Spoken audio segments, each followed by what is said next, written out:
Sin, Satan, and Death: How the Three Relate, written by Kelli Kolev, Part 15, Chapter. To continue the fall of Lucifer. It was the very excellency and greatness of Lucifer that became the occasion of his fall from heaven. The specific temptation that led to the ultimate fall of angels suggested that God, either just before or after the creation of man, declared to the angels that one of the same human nature should be his son, his best beloved. Thus, Christ assumed the role as head and king of the angels, even as redeemed humanity would be given to him and should worship him and be his servants, attendants, and ministers. God, who declared before the foundation of the world his great love for the race of mankind through Christ, gave the angels to charge of mankind as ministering spirits to men. In essence, this event led to the fall of the anointed cherub, Lucifer, and great number of the holy angels. Lucifer could not bear the thought that he was employed to serve and protect those who were hierarchically below him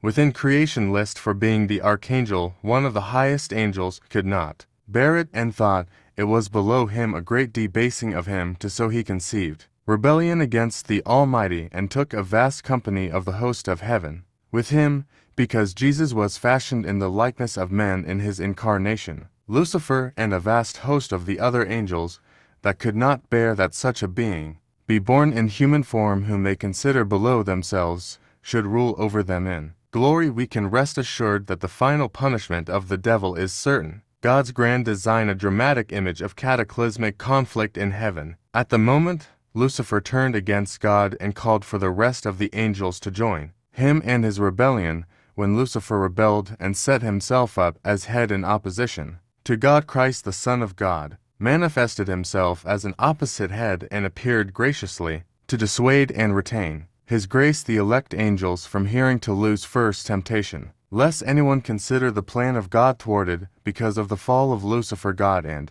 his providence was pleased thus to show the emptiness and vanity of the creature by suffering the insufficiency of the highest and most glorious of all creatures, the head and crown of the whole creation, to appear by his sudden fall from his glorious height into the lowest depths of hatefulness, deformity, and misery. God's grand design was demonstrate that the creature's emptiness in itself, and then to fill it with himself in an eternal, unalterable fullness in glory. We can rest assured that the final punishment of the devil is certain. God will pour out his righteous wrath on them for their proud rebellion in the court of heaven. God condemned demons to that same disposition which they exercised when they fell, and by that means makes them forever procuring their own misery. And this is a misery they are plunged into as a punishment of their first rebellion. End of Part 15.